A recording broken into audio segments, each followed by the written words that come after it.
Hello everybody and welcome to the 11th video in our series of videos on the Age of Exploration.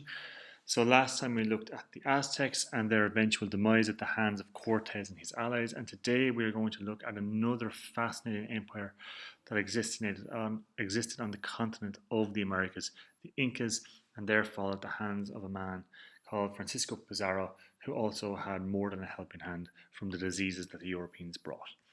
So, as always, we start our presentation with our learning outcomes. By the end of this presentation, you guys should know two things about the Inca Empire before the arrival of Pizarro. You guys should know 5 key events about the defeat of the Incas, and you guys should know 2 facts about the effect disease had on the Inca population. At the time that the Spanish learned of the Americas' existence, the Incas were the largest empire in the world. The empire stretched all this distance here down along the west coast of South America. That covers 32 lines of latitude. It was the largest empire in the world.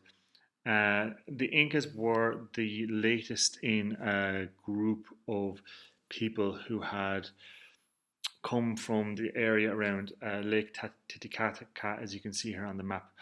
There have been emperors under other people known as the Chavin and the Wari.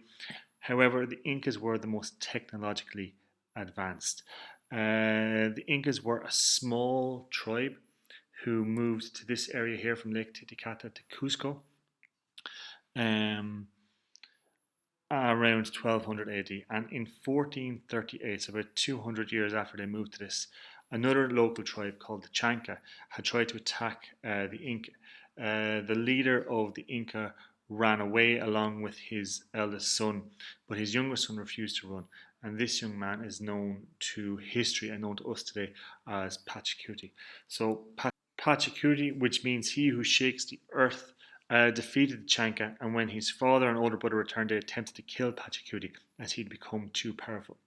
But PACHAKUTI won the battle, and he claimed that the ruling family of the Inca was descended from the sun. And then he went and he conquered everything in sight. He spent 25 years expanding the empire.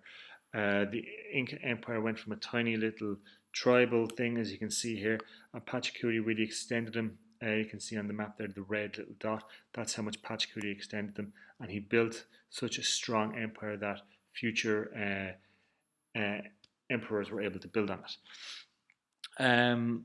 So what did the Inca Empire look like? The Incas were both astounding and brutal. They built amazing cities such as Machu Picchu, which today is still an absolute treasure that people love to go visit. It's a city built on top of the mountains. They eradicated hunger in their empire, unlike any empire in Europe had managed. They created the largest road system in the world, creating around 25,000 miles of road. They created a unique system of writing that is still indecipherable to this day. It's based on tied knots on a rope. Think of like being able to read by touch. However, they were also quite brutal. They removed entire populations from their homelands to make them work with other groups with different languages and customs. They believed this would make it easier to control them, and then they forced them to communicate through the Inca language because they all had different languages. And they forced labor also to create these roads and buildings. However, this mighty empire was to fall to a Spanish conquistador called Francisco Pizarro. And in 1531, he arrived in South America with only 162 men and 62 horses. So how did this man become known as the man who defeated the Inca Empire?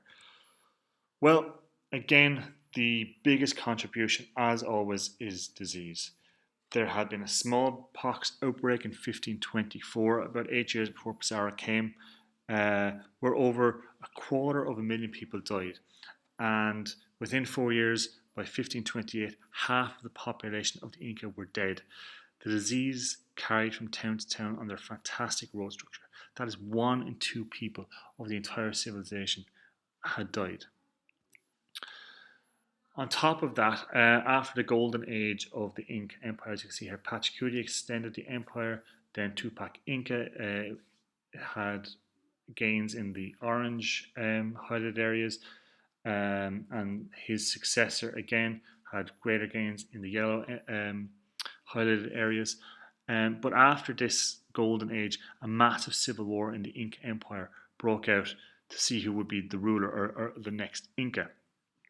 Um, at the time of Pizarro's arrival in Peru, so Pizarro arrived in Peru, the Inca heartland, around October 1532. A man called Atahualpa had just emerged victorious in this bloody civil war. He had heard of the Spaniards' arrival, and he had agreed to meet them on his way back to his capital city of Cusco. They met at this place here, Cajamarca, and the Spanish attacked by surprise, delayed a trap, and they captured Atahualpa. And for the next 6 months, Atahualpa was under Spanish arrest and ordered that the gold and silver of the capital city of Cusco be stripped to pay his ransom. The ransom that Cortes demanded was a room filled with gold and silver. However, an enemy of Atahualpa convinced Pizarro to kill him, and on his march to the capital here of Cusco, Pizarro had many unhappy tribes who were under Inca rule, who were suffering from the war, who were suffering from disease, and they decided to help Pizarro overthrow the Incas in the hope of a better future. The Spaniards captured the city of Cusco. They seized all the Inca treasures. However, Pizarro met a pretty grisly end himself. He was killed by his own men in 1541. There was a lot of infighting between the Spanish. A lot of greed went on there. However, the big consequence, I suppose, is that disease continued to ravage the Inca population even after Pizarro claimed Cusco. There was another smallpox outbreak in 1533, another one 2 years later in 1535, then 20 years later in 1558, and then in 1565 as well. It is believed that within less than 100 years, 9 out of 10 of the natives in the Inca Empire died of diseases brought by Europeans. It made it impossible for them to regain their lands. And the population was completely decimated and initially fell into slavery of the Spanish. So that brings us to the end of our presentation. So you guys should know 2 things about the Inca Empire before the arrival of Pizarro. You could talk about the road system, the building of great cities like Machu Picchu, the movement of populations from one area to another area to try to control them. You could know the 5 key events about the defeat of the Incas, the spread of disease beforehand, the civil war that was going on, the trap at Cajamarca, the ransom that was demanded, the death of Atahualpa, the march onto Cusco. Finally, you should know 2 facts about the effect disease had on the Inca population. So again, it decimated the population. 9 out of 10 of all natives, they believe, died from European diseases. So it decimated the population, and also it led them to be easily enslaved, and that their ruling elite had been destroyed also. Thanks for watching. Hope you guys got something good from this video.